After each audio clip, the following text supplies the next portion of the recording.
प्यारे बच्चों, आपका हमारे YouTube चैनल मेथड 2 पॉइंट में स्वागत है। आज हम कक्षा 12 का 2023 में आया हुआ सेट 4 देखेंगे, जिसका कोड 324 BA है, जिसका पार्ट 1 हम अपलोड कर चुके हैं, जिसमें हमने कुछ क्वेश्चन डिस्कस किए थे। आज हम उसके बाकी क्वेश्चन को डिस्कस करेंगे। ठीक है ना बच्चों? अगर आपने वो वीडियो अब तक नहीं देखा है तो मैंने उसकी लिंक डिस्क्रिप्शन में दे दी है, आप वहाँ से जा कर के देख लीजिएगा। और सबसे पहले आप चैनल को सब्सक्राइब कर लीजिए, ताकि हम जो आपके लिए हेल्पफुल वीडियो बना रहे हैं वो आप तक सही टाइम पर पहुंच सके। ठीक है ना बच्चों? तो चलिए शुरू करते हैं। तो देखिए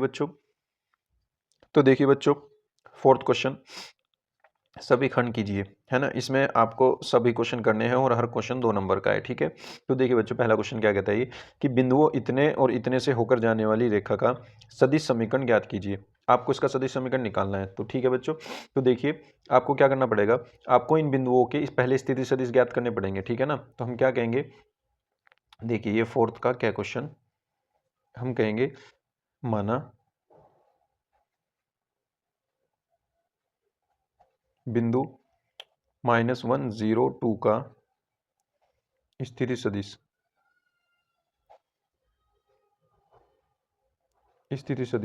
हम इसका स्थिति सदिश क्या मान लेते हैं, वेक्टर ए मान लेते हैं। और कैसे बनेगा वो, -i cap plus 0j cap plus 2k cap. बस इसकी मल्टीप्लाई करते चले जाओ, ये i कैप के साथ, ये j कैप के साथ और ये k कैप के साथ, और सबको प्लस कर दो। ठीक है ना, ये इसका स्थिति सदिश बन जाएगा।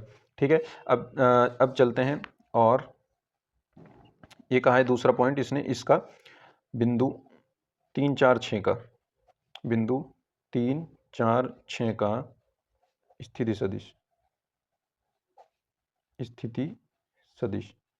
इसका स्थिति सदिश क्या होगा, बी वेक्टर मान लेते हैं। वो क्या हो जाएगा, 3i cap plus 4j cap plus 6k cap. ठीक है ना बच्चों? देखिए अब हमारा समीकरण क्या होगा, अब हम कहेंगे तब रेखा का सदिश समीकरण। ठीक है ना बच्चों, इसका सदिश समीकरण क्या हो जाएगा, इसका सदिश समीकरण हो जाएगा वेक्टर r बराबर a vector plus lambda b minus a vector. जब दो सदिश दिए हुए हों और आपको रेखा का सदिश समीकरण वो पूछ ले, तो आप ये फॉर्मूला लगाइएगा। ठीक है ना, a वेक्टर क्या हो जाएगा आपका -i कैप प्लस ये वाला तो 0 हो जाएगा, प्लस 2k कैप लगा देंगे, बस प्लस 2k कैप। ठीक है, और plus lambda into b minus a इसमें से ये घटा करके लिखेंगे। तो पहले हम क्या करते हैं, पहले हम बी वेक्टर लिख लेते हैं। ठीक है ना, ये हो जाएगा आपका 3i cap plus 4j cap plus 6k cap. ठीक है ना, अब इसमें से आपको माइनस करना है एक वेक्टर ए, वो क्या हो जाएगा -i cap plus 0j cap और प्लस 2k कैप। ठीक है ना बच्चों? देखिए बच्चों, ये 2 नंबर का है, इसमें थोड़ा सा तो आपको लिखना पड़ेगा ना, डायरेक्ट मत कीजिएगा, थोड़ा थोड़ा सा लिख दीजिएगा। ठीक है ना, -i cap plus 2k cap, ये as it is plus lambda into में, और ये आ जाएगा 3i cap minus minus minus plus हो जाएगा, 3i cap plus i cap कितने हो जाएगा 4i कैप। अब देखिए 4j कैप और -0j कैप, तो ये 4 ही रहेगा 4j कैप, और 6k cap -2k cap, plus minus minus हो जाएगा ना, 6 - 2 ये बचेंगे, ये भी 4k कैप बचेगा, और यही आपका बच्चों आंसर आ जाएगा। ठीक है ना, ये आपकी समीकरण आ गया, सदिश समीकरण। ठीक है ना, ये आपका आंसर हो जाएगा। ठीक है ना बच्चों, यही आपका सही उत्तर है। इस अनसोल्ड में ये क्वेश्चन गलत दे रखा है उसने। ठीक है ना, तो चलिए चलते हैं नेक्स्ट क्वेश्चन पर। देखिए नेक्स्ट क्वेश्चन क्या कहता है, 4 का ख, ये 4 का ख पार्ट, ये क्या है, यदि P of A equals to क्या दे रखा है 6/11, P of B equals to क्या दे रखा है 5/11, और P of A union B वो क्या दे रखा है 7/11। पूछ क्या रहा है, P of A of B, है ना, ये पूछ रहा है वो। यानी ये क्या है, ये सहप्रतिबंध प्रायिकता है। ठीक है ना, A/B ये घटना हो चुके हैं, इसकी प्रायिकता वो पूछ रहा है।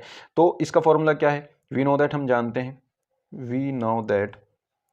जानते हैं P of A of B equals to P of इन दोनों का intersection A intersection B upon नीचे वाला P ऑफ B, ये होता है। अब हमारे पास P ऑफ B भी है, ये रहा, लेकिन P of A intersection B नहीं है, वो निकालना पड़ेगा, क्योंकि हमारे पास A यूनियन है। ठीक है ना, तो इंटरसेक्शन वाला कैसे निकालेंगे, देखिए हम जानते हैं P of A intersection B बराबर P of A plus P of B minus P of A union B, ये होता है ना, और अपॉन में ये एज इट इज रहेगा पी ऑफ बी। ठीक है, P of A intersection B बराबर क्या होता है, P of A plus P of B minus P of A union B, और अपॉन में P of B as it is. तो अब चलिए वैल्यूज रखते हैं ना, पी ऑफ ए की वैल्यू क्या हो गई 6/11 प्लस पी ऑफ बी की वैल्यू क्या हो गई 5/11 और minus P of A union B की वैल्यू हो गई 7/11 और अपॉन में पी ऑफ बी की वैल्यू 5/11। तो देखिए बच्चों ये क्या हो जाएगा आपका, ये हो जाएगा आपका 6 + 5 11, 11 - 7 हो जाएगा आपका 4/11 और अपॉन में 5/11। तो ये कितना 11 से 11 कैंसिल आउट होकर के कितना बचेगा 4/5। ये आपका आंसर आ जाएगा 4/5 P of A of B. ठीक है ना बच्चों, उम्मीद करता हूँ आपकी समझ में आया होगा, बहुत ही ईजी क्वेश्चन है।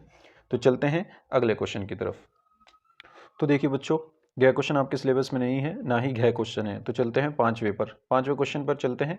ये भी कह रहा है कि सभी खंड कीजिए, इसमें भी कुछ क्वेश्चन हैं और वो आपको सारे करने हैं, बट यहाँ पर क्वेश्चन 5 नंबर का है। ठीक है ना, आपको 5-5 नंबर के ही सारे क्वेश्चन करने हैं, पाँचों के पाँचों, और इसमें ये आपके सिलेबस में फिलहाल नहीं है, इसकी जगह कुछ और दे देंगे वो। ठीक है ना, तो यहाँ हम चलते हैं ख क्वेश्चन पर। ठीक है ना, तो चलिए पांचवें का ख क्वेश्चन देखते हैं क्या कहता है ये। पांचवें का ख क्वेश्चन वो कह रहा है कि यदि y बराबर x की पावर x की पावर x की पावर x और डॉट डॉट डॉट इन्फिनिटी तक ऐसे ही चलता है, ठीक है ना, तो सिद्ध कीजिए। सिद्ध क्या करना है हमें सिद्ध करना है x into d y by d x equals to y square upon 1 minus y log x, है ना, हमें ये प्रूफ करना है। तो देखिए बच्चों बहुत आसान क्वेश्चन है ये भी। हम क्या करते हैं, हम इसको लेते हैं, ठीक है ना, यहाँ पे चलते हैं। माना ये तो है ही अपने पास, ये तो है ही, तो ये क्या हो जाएगा, माना y की power y equals to x की पावर x की पावर x की पावर x और डॉट डॉट डॉट इन्फिनिटी तक ये ऐसे ही चल रहा है। ठीक है ना, तो हम इसको ऐसे लिख सकते हैं y इक्वल्स टू, देखिए इस x की पावर में ये तो ऐसे ही चल रहा है, ये भी तो y ही है ना, क्योंकि ये x dot dot dot dot चल रहा है, तो मैं इसकी पावर में y लिख सकता हूँ। ठीक है ना, क्योंकि y बराबर भी x की पावर x है। ठीक है ना, तो मैं क्या लिख सकता हूँ y बराबर x की पावर, ये सबको मैं y मान लूंगा क्योंकि ये दे ही रखा है उसने, है ना, इन सबको मैं y मान लेता हूँ। ये पूरा एक फंक्शन बन जाएगा जो उसने दे रखा है, मैं इसको x की पावर में y लगा दूंगा। ठीक है ना, अब देखिए दोनों तरफ log लेंगे हम। ठीक है ना, हम कहेंगे दोनों तरफ log लेने पर यहाँ पे log y आ जाएगा और यहाँ पे आ जाएगा log x raise to the power y। तो यहाँ से क्या होगा, देखिए ये हो जाएगा log y जो का तू, और ये y आ जाएगा आगे। कौन सा फॉर्मूला लगेगा, log m की पावर n का, है ना, हमारे पास एक फॉर्मूला होता है log m raise to the power n equals to n into log m, है ना, ये होता है ना। तो ये y आगे आ जाएगा, y हो जाएगा यहाँ पर और ये हो जाएगा log x।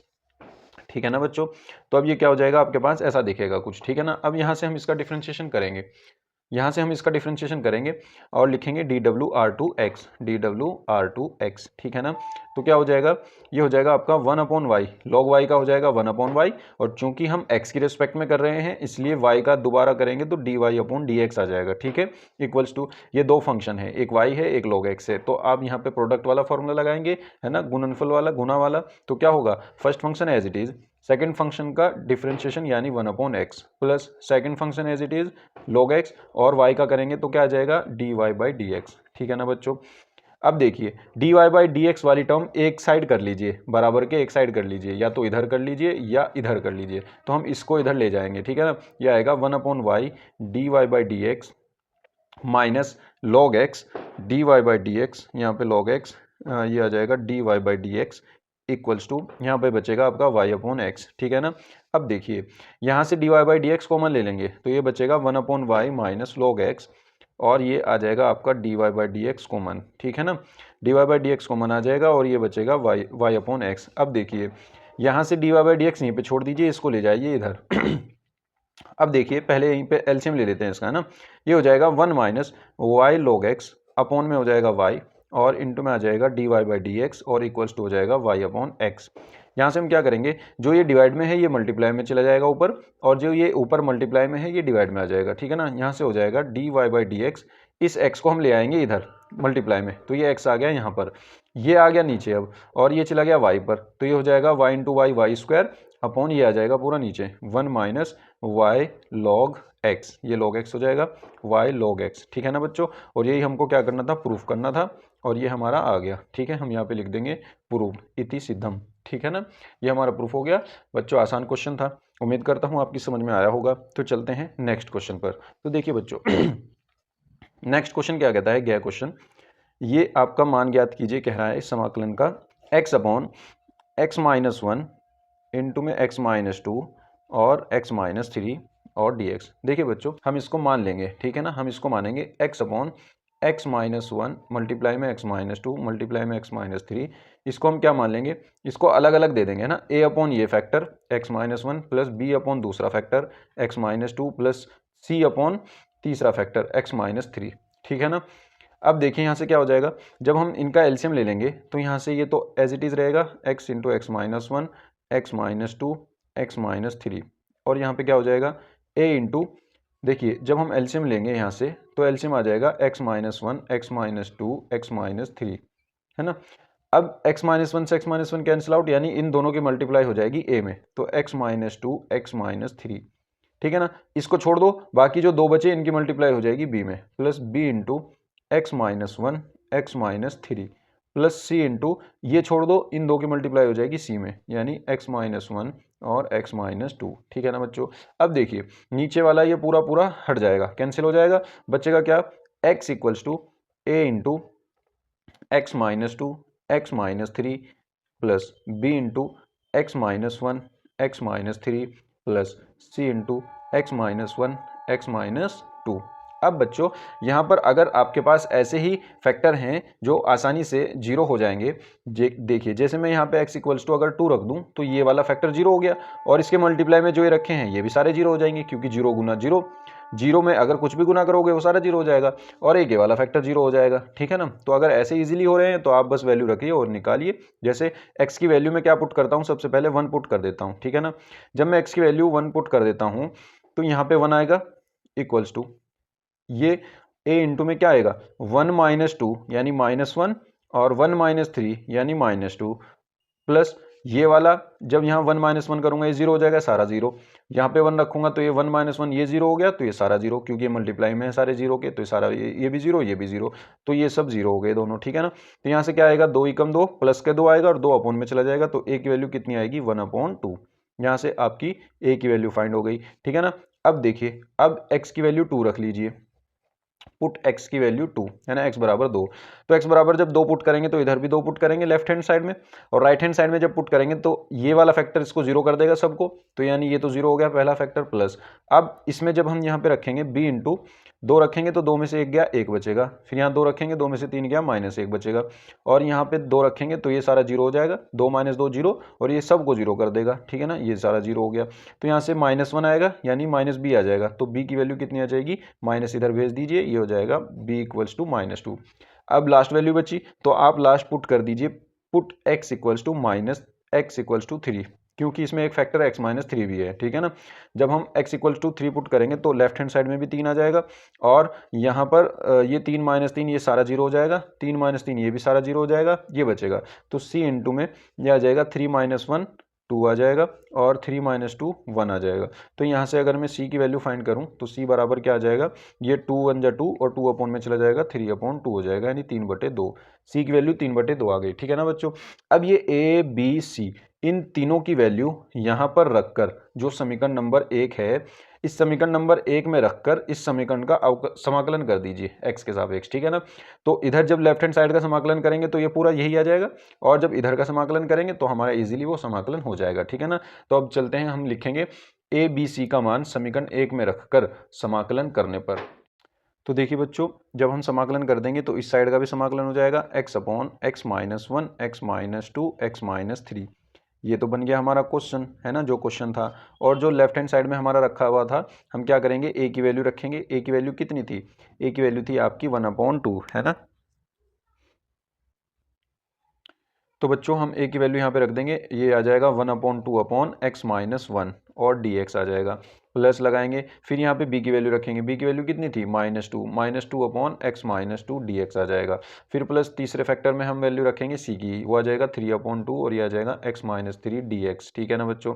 अब देखिए बहुत आसान है, हम क्या करेंगे, ये वन अपॉन टू कॉन्स्टेंट है तो इसे बाहर रख देंगे, समाकलन हो जाएगा one upon x minus one dx, ठीक है, प्लस ऐसे ही ये माइनस दो बाहर आ जाएगा, प्लस माइनस माइनस हो जाएगा, टू आ जाएगा बाहर, और ये हो जाएगा one upon x minus to dx, ठीक है, प्लस ऐसे ये थ्री अपॉन टू बाहर आ जाएगा, कॉन्स्टेंट है, समाकलन वन अपॉन बचेगा बचेगा x माइनस 3 dx। ठीक है ना बच्चों। अब देखिए 1/2 1/x-1 का क्या हो जाएगा, जो 1/x का जो होता है समाकलन वही 1/x-1 का होगा, तो ये हो जाएगा आपका log x-1। ठीक है ना, log x-1 माइनस 2 इंटू ये हो जाएगा log x-2 log x-2 plus ये हो जाएगा 3/2, ये हो जाएगा log x-3 और यही आपका हो जाएगा प्लस सी में आंसर। ठीक है ना बच्चों, ये आपका आंसर हो जाएगा। बहुत इजी क्वेश्चन है, चाहे तो आप इनको पावर में ले जा करके इकट्ठे भी कर सकते हैं, जैसे ही आपने समाकलन किया वहां आप आंसर दे सकते हैं। ठीक है ना बच्चों, आपका क्वेश्चन बिल्कुल ठीक होगा। ठीक है ना बच्चों, उम्मीद करता हूँ आपकी समझ में आया होगा। तो चलिए चलते हैं अगले क्वेश्चन की तरफ। देखिए बच्चों, यह क्वेश्चन क्या कहता है, यह क्वेश्चन ये कह रहा है कि हल कीजिए x dy by d x plus 2y equals to x square log x, है ना। ये है x dy upon d x plus two y equals to x square log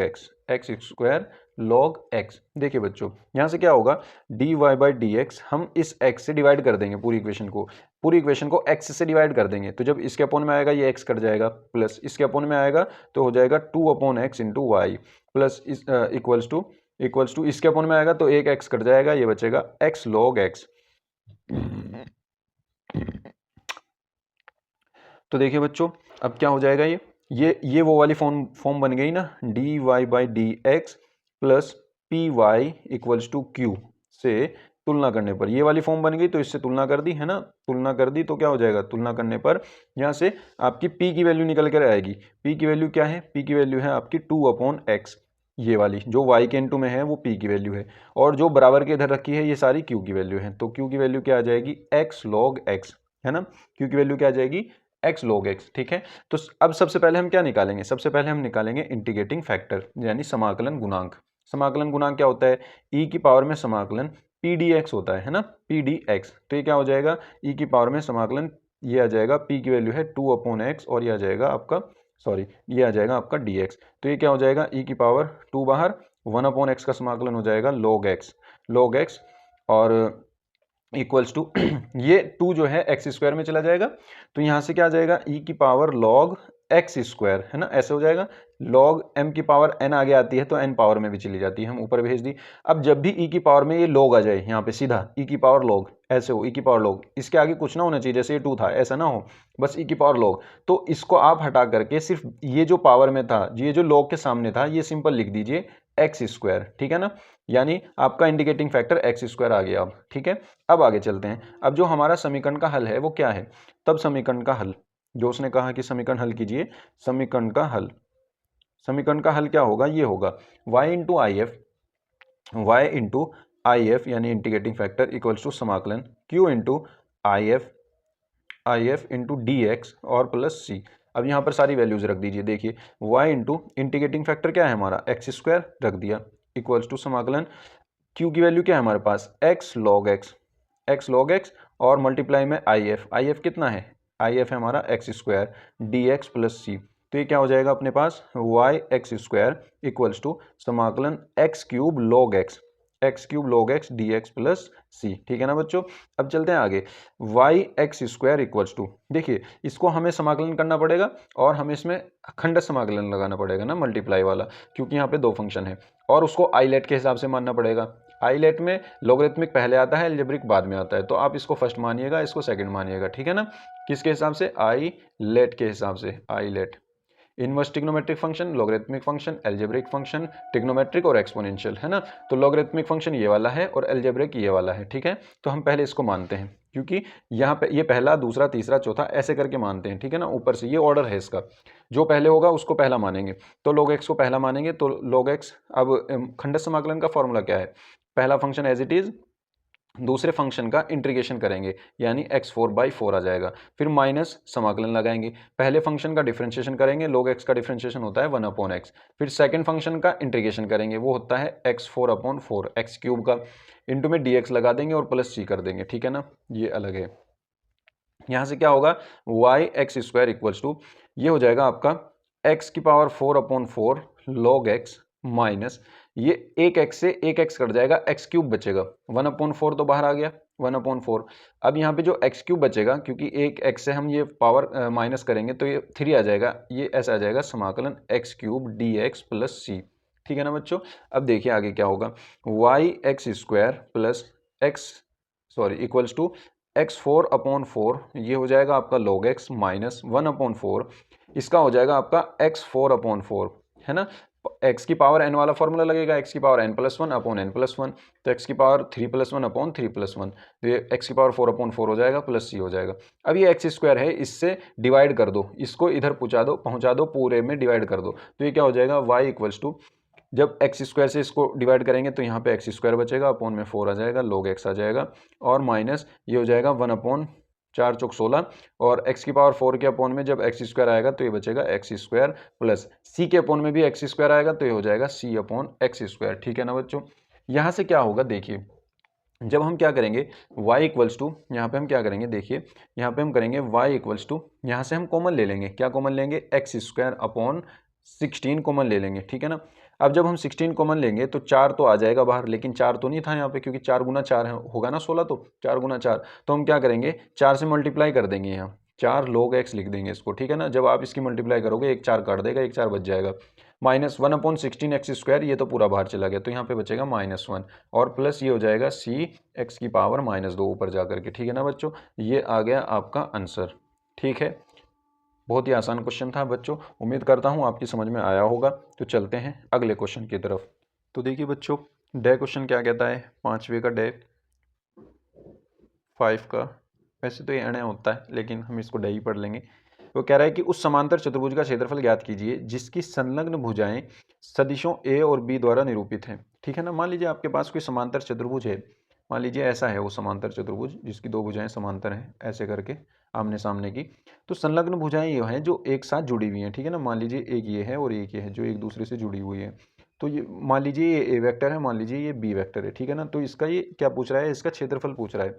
तो बच्चों जब भी इसकी दो भुजाएं दे रखी हो, मान लीजिए हम यहाँ लिख लेते हैं माना समांतर चतुर्भुज की, माना समांतर चतुर्भुज की संलग्न भुजाएं। देखो बच्चों, ये हिंदी पढ़ता कोई नहीं लेकिन लिखनी जरूरी है। ठीक है ना, क्योंकि इससे क्वेश्चन का एग्जामिनर पर इंप्रेशन अच्छा पड़ता है। ठीक है ना। जो आपने आंसर दिया है, अगर थ्योरी लिखी है थोड़ी सी, वो पढ़ेगा नहीं इसको, लेकिन इसका इंप्रेशन पड़ेगा, तो आप इसको लिख दीजिए तो बेहतर है। ठीक है ना। संलग्न भुजाएं क्या है, वेक्टर ए इक्वल्स टू है आपके पास आई वेक्टर माइनस जे वेक्टर और प्लस 3 के वेक्टर के कैप, और बी वेक्टर क्या है आपके पास, ये है 2i कैप और -7j कैप और प्लस के कैप। ठीक है ना। देखिए बच्चों, आपको अगर समांतर चतुर्भुज का क्षेत्रफल चाहिए, चतुर्भुज का क्षेत्रफल चाहिए अगर आपको, चतुर्भुज का क्षेत्रफल, वो आपके पास जो होता है वो होता है equals to b cross a या ए क्रॉस बी, कुछ भी कह लो आप, ए क्रॉस बी होता है वैसे तो, संलग्न भुजाएं ए क्रॉस बी। ठीक है ना। दोनों का मेन ये है कि सदिश गुणनफल होना चाहिए। ठीक है ना। मेन क्या है, सदिश गुणनफल होना चाहिए दोनों का। तो आप बस सदिश गुणनफल निकलता कैसे है, वो तो सारणिक से निकलता है। तो सबसे पहले आई लगाइए, फिर जे लगाइए, फिर के लगाइए। तो ए के लिख दीजिए आप, क्या होंगे 1 -1 और 3, गुणांक लिखने हैं। ठीक है ना। गुणांक 1 -1 और 3, और बी के क्या है, ये हो जाएगा आपका 2 -7 और 1। ठीक है, ये आपका सारणिक बन गया। बस आपको इसको सॉल्व करना है। ठीक है ना। प्रसार कर दीजिए इसका, देखिए प्रसार करेंगे, वेक्टर आई इंटू में इसकी कॉलम, इसका रो खत्म, 1 इंटू -1, तो ये जाएगा -1, और 7 या 21, माइनस के 21, और माइनस फॉर्मूले का तो प्लस के 21 हो जाएगा। मल्टीप्लाई में माइनस लगाओ और जे कैप लगाओ, ये वाला, इसकी रो इसका कॉलम खत्म, इसकी गुना करो, एक ही कम एक, माइनस 3 दूनी 6, फिर प्लस के कैप लगाओ, पहला प्लस होता है, दूसरा माइनस होता है, तीसरा फिर प्लस होता है, के कैप लगा करके ब्रैकेट लगाओ, इसकी रो और इसका कॉलम छोड़ दीजिए, फिर यहाँ से ऐसे गुना करो, माइनस के 7 ही कम माइनस के 7, और माइनस के 2 ही कम माइनस के 2, और माइनस फॉर्मूले का तो ये प्लस के 2 हो जाएगा। ठीक है ना। अब देखिए यहाँ क्या आएगा, यह आ जाएगा आपका आई वेक्टर, 21 में से 1 गया 20, ये एक 6 में से 1 गया, माइनस के 5 बचेंगे ना यहाँ पे, क्योंकि ये माइनस का साइन है, 6 में से 1 गया 5, माइनस के और माइनस ये प्लस के 5 जे हो जाएगा, और 7 में से 2 गए, माइनस के 5 के ये हो जाएगा, माइनस के 5 के, और 20 आई ये हो गया। ठीक है ना। तो आपके पास जो बन गया, आपके पास ये बन गया 20 आई वेक्टर प्लस 5 जे वेक्टर और माइनस के 5 के वेक्टर। ठीक है ना। अब इसका भी परिमाण निकालना है आपको। ठीक है ना। ये परिमाण निकालना है इसका भी। ठीक है ना।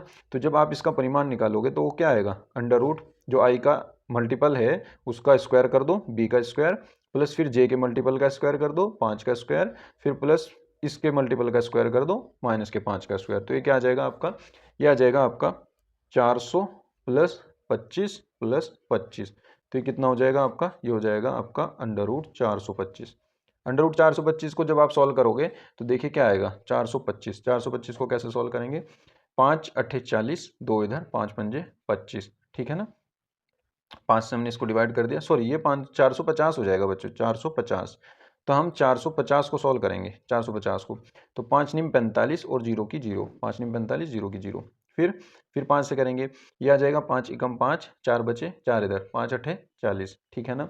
अब 2 निम 18, 3 तिया 9, 3 एकम 3, 5 ये बाहर, 3 ये बाहर, 5 तिया 15, 15√2 आ जाएगा, तो ये आ जाएगा आपका 15√2 और आ जाएगा वर्ग इकाई, क्योंकि ये क्या है, ये है क्षेत्रफल, तो क्षेत्रफल किस में होता है, वर्ग में, ठीक है ना, उसकी यूनिट होती है वर्ग में, तो ये हो जाएगा वर्ग इकाई, ठीक है ना बच्चों। बहुत आसान क्वेश्चन है, उम्मीद करता हूँ आपकी समझ में आया होगा। चलते हैं नेक्स्ट क्वेश्चन की तरफ। देखिए बच्चों, नेक्स्ट क्वेश्चन क्या कहता है, छठे का, सभी खंड हल करने हैं, इसमें भी हर क्वेश्चन 5 नंबर का है।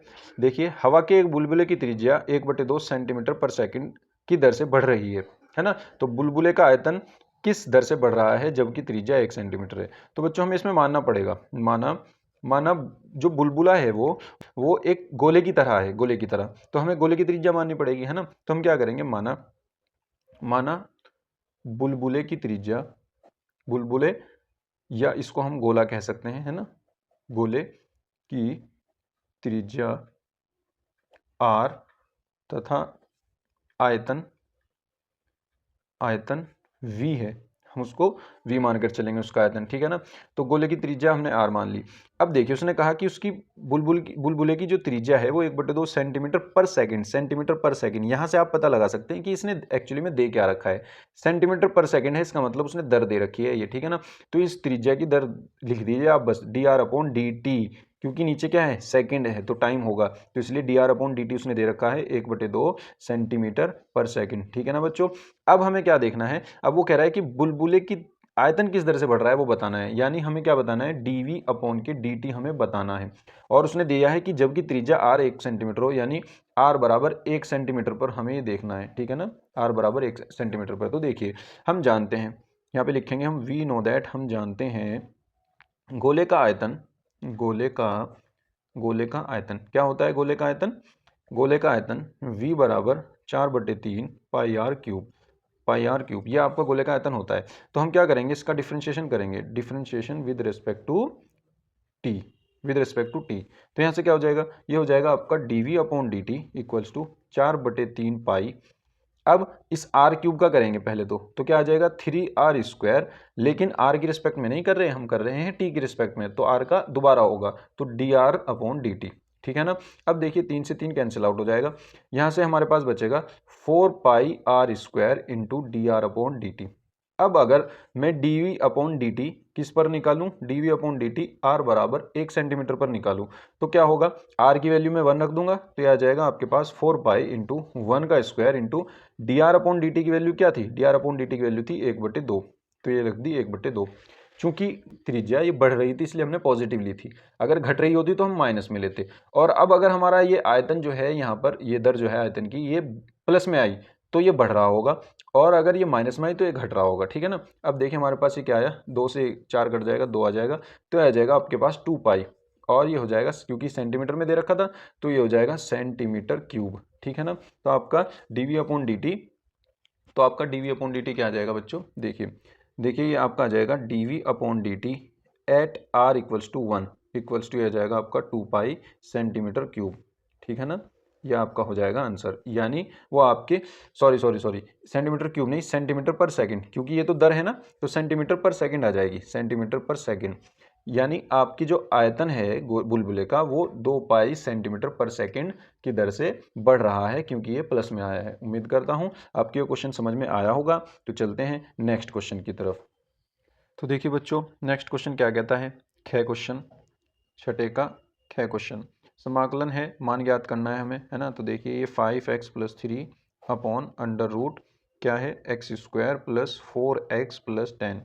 तो देखिए बच्चों, ऐसे क्वेश्चन में हमेशा क्या करना है हमें, अगर आपको ये इसको t मान करके ये लगभग लगभग आ रहा है, बस ये कोफिशिएंट में दिक्कत कर रहा है ना। देखिए जब आप इसको टी मानोगे तो क्या आएगा, इसका डिफरेंशिएशन करेंगे 2x प्लस 4 आएगा, जबकि हमारे पास 5x प्लस 3 है ना। कुछ कुछ हल्का हल्का चेंज हो रहा है बस। तो हम इसको कैसे करेंगे, तो देखिए यहाँ पे हम ये मान लेंगे, माना let 5x plus 3 equals to a into d by d x of नीचे वाला, जो नीचे वाला है उसको पूरा मान लो, x square plus 4x plus 10 और प्लस में कर दो यहाँ पे b। ठीक है ना। यहाँ पे हम क्या करेंगे, 5x plus 3 equals to a into ये पूरा क्या हो जाएगा differentiation, 2x plus 4, x square का 2x हो जाएगा डिफ्रेंशिएशन, और x का 4x का 4 हो जाएगा, और 10 का 0 हो जाएगा, प्लस आ जाएगा b। इसको हम समीकरण नंबर 1 मान लेंगे। ठीक है ना।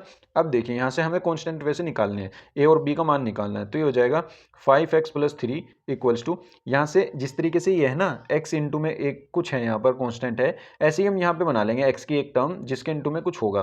तो हम करेंगे 2a into x plus 4a plus b, है ना। अब देखिए x वाली एक टर्म हो गई और कांस्टेंट वाली एक टर्म हो गई। जैसे इधर है x वाली एक टर्म है, कांस्टेंट वाली एक टर्म है, तो हम क्या करेंगे, हम तुलना करेंगे। ठीक है ना। गुणांकों की तुलना करने पर हम कहेंगे, गुणांकों की तुलना करने पर, गुणांकों की तुलना करने पर, तो जब गुणांकों की तुलना करेंगे तो देखिए x के मल्टीपल में इधर जो होगा वही x के इधर मल्टीपल में होगा, उनको बराबर रख दीजिए। 5 इक्वल्स टू 2a, तो a की वैल्यू क्या आ जाएगी, 5/2, a की वैल्यू आ जाएगी आपके पास 5/2।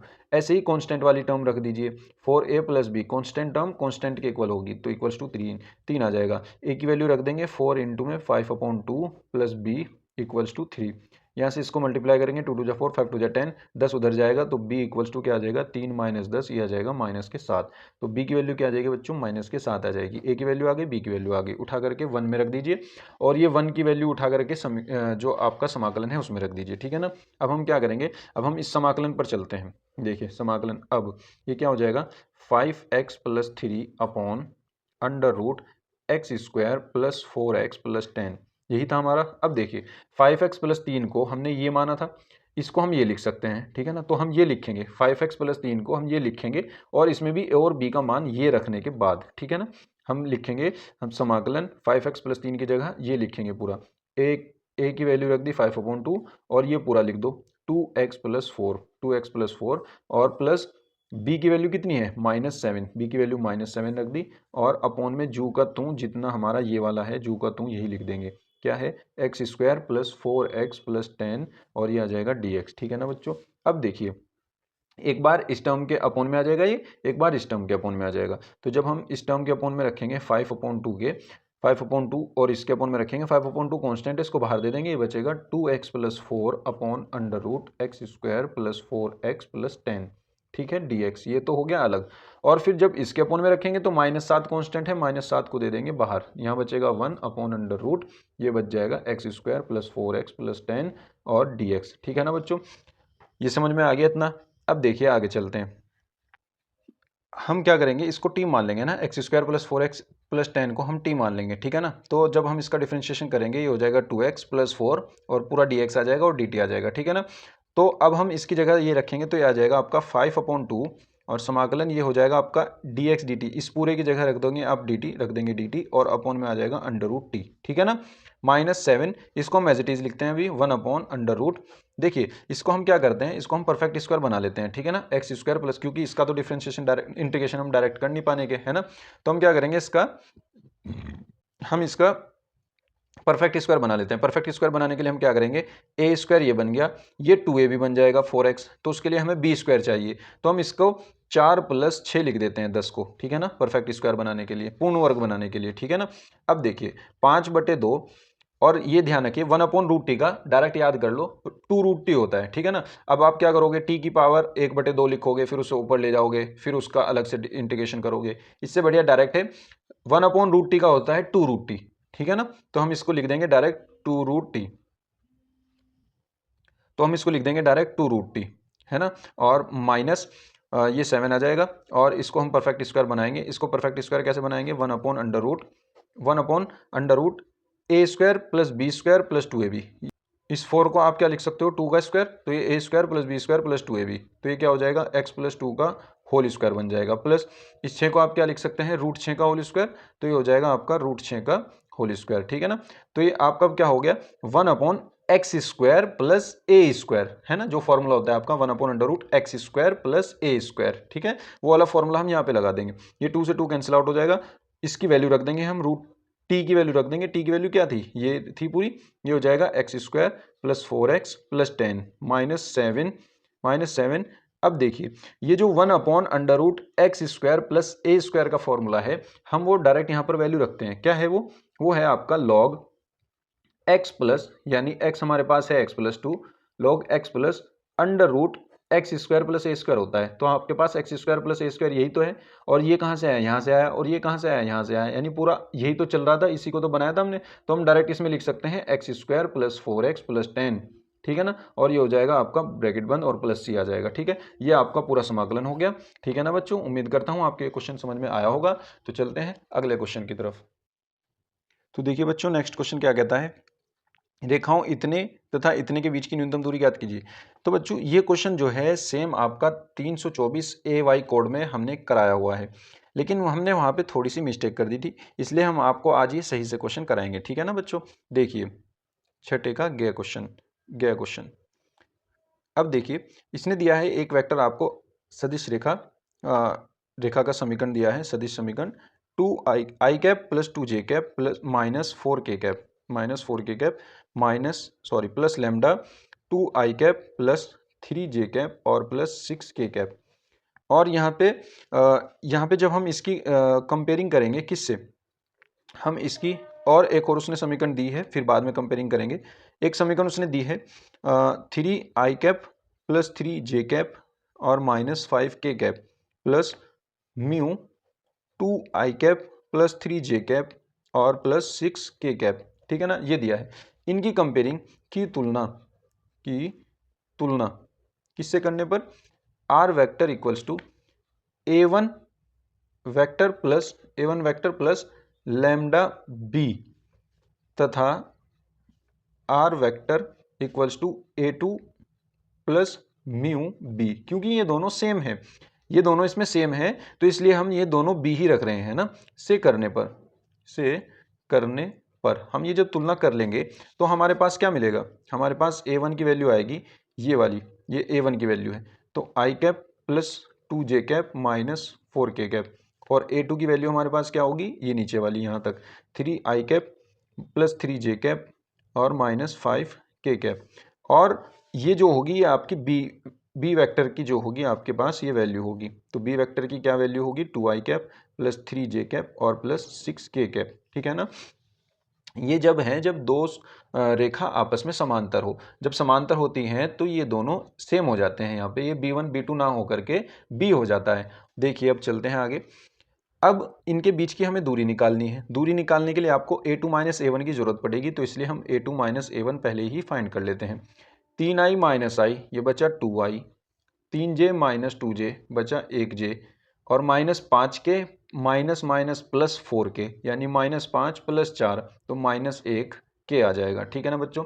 ये आ गया आपका प्लस के 2i प्लस के j और माइनस के k, ठीक है ना। अब देखिए हमें फॉर्मूले में जरूरत पड़ेगी b cross a2 minus a1 की भी, तो हम इसको भी पहले निकाल लेते हैं, ठीक है ना। b तो ये रहा, a2 माइनस a1 ये रहा, इनकी वैल्यू निकालनी है हमें। तो ये क्या हो जाएगा, ये आपका हो जाएगा, जब आप क्रॉस प्रोडक्ट निकालते हो तो आप निकालते हो सारणिक को सॉल्व करके, ठीक है ना। b के वेक्टर को पहले लिख दीजिए, घटकों को 2, 3 और 6, और a2 माइनस a1 के घटक कौन कौन से हैं, 2, 1 और -1, ठीक है ना। पिछली बार हमने इसको डॉट प्रोडक्ट कर दिया था, इसलिए वो गलत हो गया था, है ना, वो जल्दी जल्दी में हमने कर दिया, ठीक है ना। देखिए ये क्या होगा, इसको जब हम सॉल्व करेंगे i इंटू में इसकी रो इसका कॉलम चला जाएगा, -3 -6 कितना हो जाएगा, -9, फिर माइनस लगाएंगे j लगाएंगे, इसकी रो इसका कॉलम गया -2 -6 दूनी 12, तो -14 हो जाएगा, और प्लस k यहाँ से इसकी रो इसका कॉलम गया 2 3 दूनी 6, 2 -6 -4 आ जाएगा, ठीक है ना बच्चों। यहाँ से आपका क्या आ जाएगा, -9i प्लस के 14j और -4k, ठीक है ना बच्चों। देखिए बच्चों अब क्या करेंगे, अब लगाएंगे दूरी का फॉर्मूला, ठीक है ना।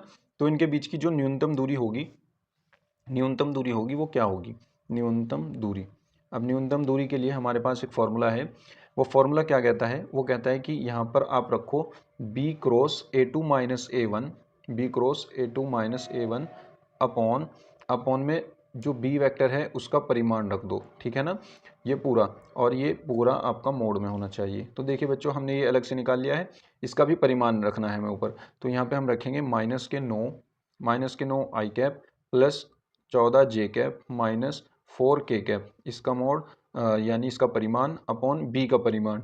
बी क्या है आपके पास, वेक्टर बी, तो वेक्टर बी भी लिख दीजिए पूरा। ये है आपका 2 आई कैप प्लस 3 जे कैप और प्लस 6 के कैप, ये आ जाएगा आपका प्लस 6 के कैप, और सब मोड होना चाहिए, ठीक है ना। इनका परिमाण क्या होगा, देखिए इनके परिमाण के लिए आपको क्या करना होगा, अंडर रूट लगाइए और सॉल्व करिए। अंडर रूट में आई के मल्टीपल जो है उसका स्क्वायर कीजिए, -9 का स्क्वायर हो जाएगा 81 प्लस 14 का स्क्वायर हो जाएगा आपका 196 और फिर -4 का स्क्वायर हो जाएगा आपका 16, ठीक है ना। और अपॉन में इसका जो आप रूट करोगे तो वो क्या आ जाएगा, अंडर रूट 2 का स्क्वायर आ जाएगा 4, 3 का स्क्वायर आ जाएगा 9, 6 का स्क्वायर आ जाएगा 36।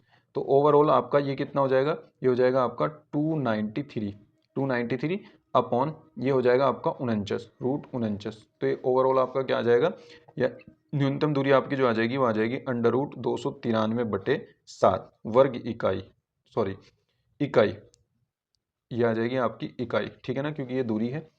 और ये हो जाएगा आपका आंसर, ठीक है ना बच्चों, ये आपका सही आंसर है। उम्मीद करता हूँ आपके समझ में आया होगा। तो आज की वीडियो में बस इतना ही, मिलेंगे नेक्स्ट वीडियो में बाकी क्वेश्चन को लेकर, ठीक है ना बच्चों। वीडियो अच्छा लगा हो तो लाइक कीजिए, अपने दोस्तों में शेयर कीजिए और चैनल को सब्सक्राइब कीजिए। Thank you.